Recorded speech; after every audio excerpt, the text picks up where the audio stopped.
In this video, we're going to demonstrate a continuation of the research project. As you know, you go to CIF3QYBO. I've done this several times already, but it doesn't hurt to do it again. You click on updated version, you go to files, and you make a copy, your own personal copy of the project. Everyone should have done that by now already. By making a copy, you give it your name, your full name. You can edit that copy.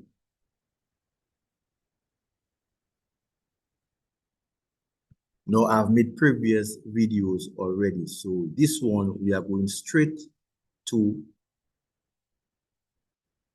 hypothesis or research question 7 or 7, 8, and 9. 7, 8, and 9 is a type of hypothesis called no association. We'll be dealing with that in the next worksheet. Just to recap, hypothesis or research question 1, 2, and 3, that's correlation analysis. Hypothesis 4, 5, and 6 is a type of hypothesis test called z-test for mean.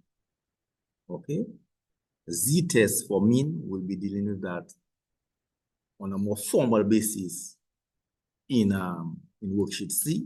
We have been doing that informally in worksheet A and B, translating to symbolic form and talking about the population mean. It's called z-test for population mean. And there's another hypothesis test we're going to be talking about in worksheet C called chi-square test or no association. Okay? And hypothesis 7, 8, and 9 is dealing with that.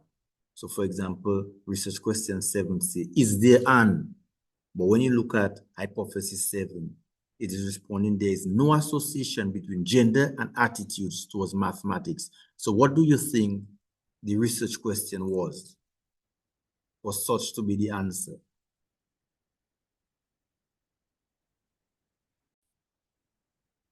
So therefore, as a student responded, the research question must have been, is there an association between gender and attitudes towards mathematics? And you can even copy and paste the completion.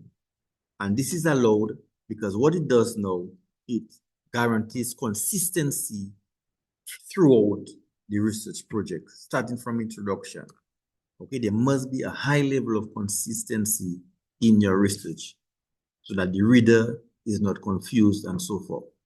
Okay, so that must have been the research question. And this is the same now for 8 and 9. The only difference now is the variables. Okay, so for 7 is between gender and attitudes towards mathematics.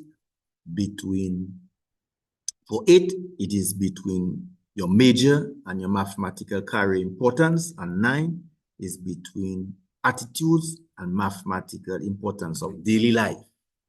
Okay, and it's a type of test called chi-square for no association. It does not require the translation to symbolic form.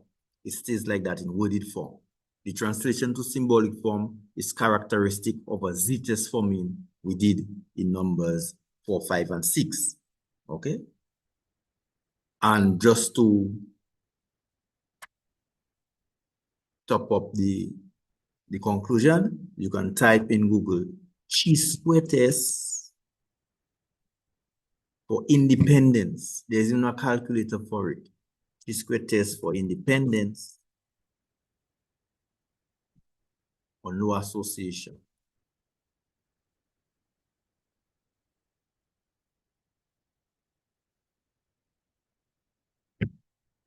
And here you have it.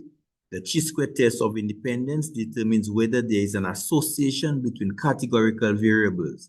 That is, whether the variables are independent or related. It is a non-parametric test. And I repeat, we'll be doing that on a formal basis in worksheet C. Worksheet C is on hypothesis testing. So that's how you complete numbers 7, 8, and 9 in the research questions of the research project. Just to recap, 7 is between gender and attitudes. 8 between major and mathematical career importance. And 9 is between attitudes toward mathematics and mathematical daily life.